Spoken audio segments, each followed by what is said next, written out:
Welcome, friends. Let's get into the introduction of this week's story. In the hush of winter, when the prairie lies still beneath a blanket of snow, God often speaks to the simplest gestures: a warm loaf of bread, a shared silence, a knock on a quiet door.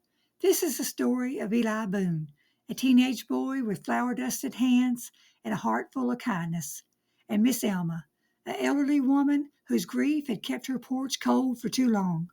It's a tale of warmth rediscovered, stitched together with faith, memory, and the quiet power of showing up.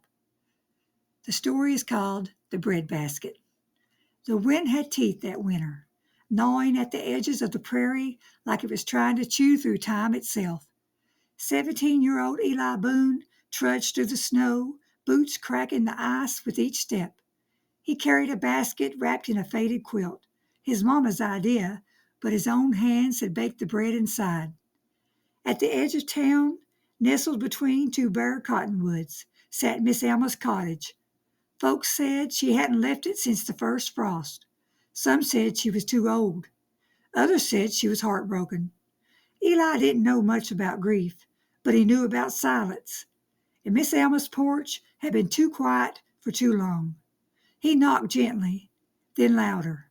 The door creaked open, and there she stood, stooped, wrapped in a shawl, eyes like winter skies, pale but still watching.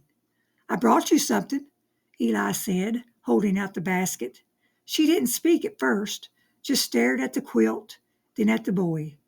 "Is that your mama's peach thread?" she asked, voice like a hymn half remembered. "Yes, ma'am. She said it'd keep the bread warm." Miss Alma took the basket with trembling hands and motioned him inside.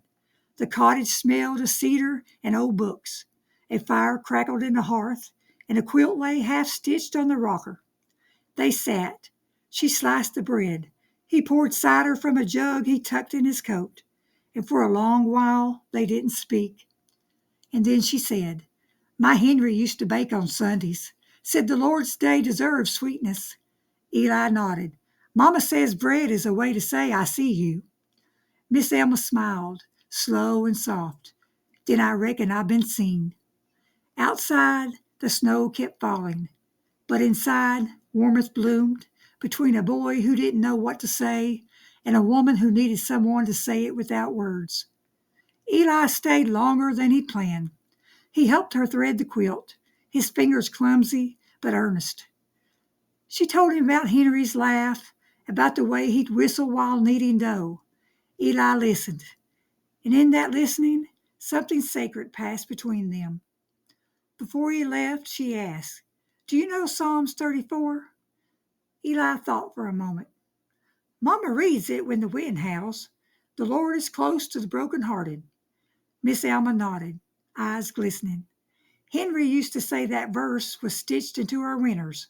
She handed him a square of fabric, peach thread stitched into a heart. "For your mama," she said. "Tell her I remember." The reflection of this week's story is, sometimes the most powerful ministry is quiet. A warm loaf of bread, a shared silence, a visit that says, "You're not forgotten." Eli didn't come with scripture or sermons. He came with a loaf of bread. And in doing so, he echoed the heart of Christ, who broke bread to say, "I am with you." Miss Alma's grief didn't vanish that day, but it softened, because someone saw her. Someone came. Let this story remind us, kindness doesn't need a pulpit. It needs presence. And in the hush of winter, when hearts feel brittle, a simple act of love can be the loudest echo of heaven.